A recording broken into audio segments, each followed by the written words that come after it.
بسم اللہ الرحمن الرحیم۔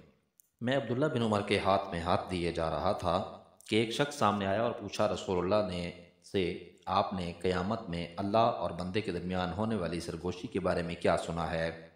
عبداللہ بن عمر نے کہا کہ میں نے رسول اللہ سے سنا، آپ فرماتے تھے کہ اللہ تعالیٰ مومن کو اپنے نزدیک بلا لے گا اور اس پر اپنا پردہ ڈال دے گا اور اسے چھپا لے گا۔ اللہ تعالیٰ اس سے فرمائے گا، کیا تجھ کو فلاں گناہ یاد ہے؟ کیا فلاں گناہ تجھ کو یاد ہے؟ وہ مومن کہے گا، ہاں اے میرے پروردگار۔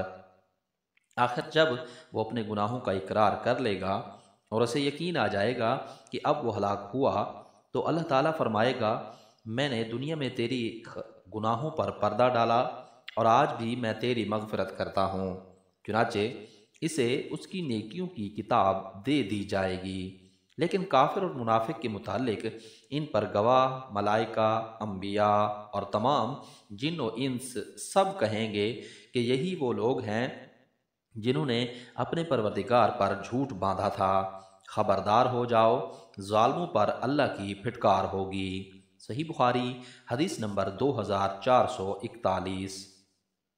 رسول اللہ صلی اللہ علیہ وآلہ وسلم نے فرمایا، ایک مسلمان دوسرے مسلمان کا بھائی ہے، بس اس پر ظلم نہ کرے اور نہ ظلم ہونے دے۔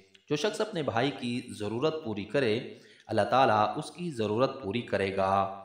جو شخص کسی مسلمان کی ایک مصیبت کو دور کرے، اللہ تعالیٰ اس کی قیامت کی مصیبتوں میں سے ایک بڑی مصیبت کو دور فرمائے گا۔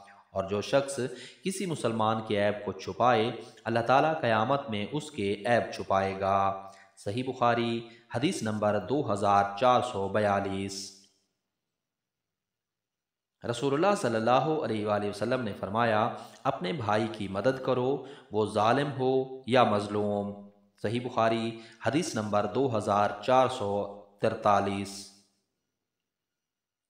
رسول اللہ صلی اللہ علیہ وآلہ وسلم نے فرمایا، اپنے بھائی کی مدد کرو، خواہ وہ ظالم ہو یا مظلوم۔ صحابہ نے عرض کیا، یا رسول اللہ، ہم مظلوم کی تو مدد کر سکتے ہیں، لیکن ظالم کی مدد کس طرح کریں؟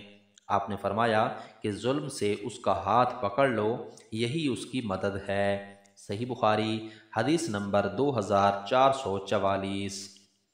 ہمیں نبی کریم صلی اللہ علیہ وآلہ وسلم نے 7 چیزوں کا حکم فرمایا تھا اور 7 ہی چیزوں سے منع بھی فرمایا تھا۔ جن چیزوں کا حکم فرمایا تھا ان میں انہوں نے مریض کی عیادت، جنازے کے پیچھے چلنے، چھینکنے والے کا جواب دینے، سلام کا جواب دینے، مظلوم کی مدد کرنے، دعوت کرنے والے کی دعوت قبول کرنے اور قسم پوری کرنے کا ذکر کیا۔ صحیح بخاری حدیث نمبر 2445۔